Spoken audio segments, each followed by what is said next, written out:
আসসালামু আলাইকুম প্রিয় ভাই বোনেরা, আশা করি আপনারা সকলে মহান আল্লাহর অশেষ রহমতে ভালো আছেন। আমিও ভালো আছি আল্লাহর রহমতে। তো আজকে আমি আলোচনা করব যে প্রকৃত সুখ আসলে কিসে। তো প্রকৃত সুখের ডেফিনেশন আসলে বিভিন্নভাবে দেয় অনেকে।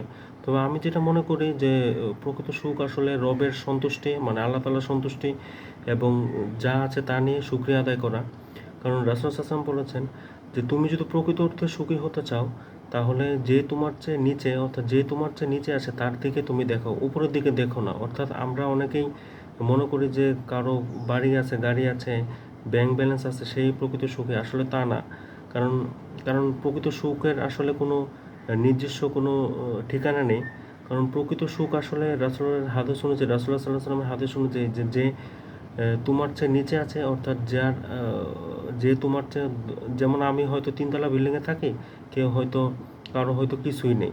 তো সে তার দিকে তুমি দেখবা। যে মনে করো না যে তিনতলায় থাকে, তুমি যদি এখন দেখো যে তার তো 10তলা বিল্ডিং আছে, সে হয়তো সুখী। আসলে তা না।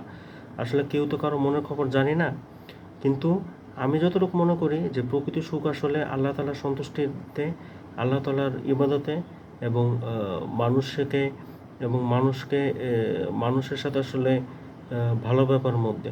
তো আল্লাহ তাআলা আমাদের সবাইকেই সুখের প্রকৃত সুখ অনুধাবন করার তৌফিক দান করুন। এবং আমরা যারা মুসলিম ধর্মাবলম্বী আছে তাদের উচিত সবারই আল্লাহ তাআলার ইবাদতে মগ্ন থাকা। তো আজকে এই পর্যন্তই। সবাই ভালো থাকবেন, সুস্থ থাকবেন। পরবর্তী ভিডিও পাওয়ার জন্য অপেক্ষায় থাকবেন ইনশাল্লাহ। সকলে ভালো থাকবেন, সুস্থ থাকবেন। আসসালামু আলাইকুম ওয়া রাহমাতুল্লাহি ওয়া বারাকাতুহু।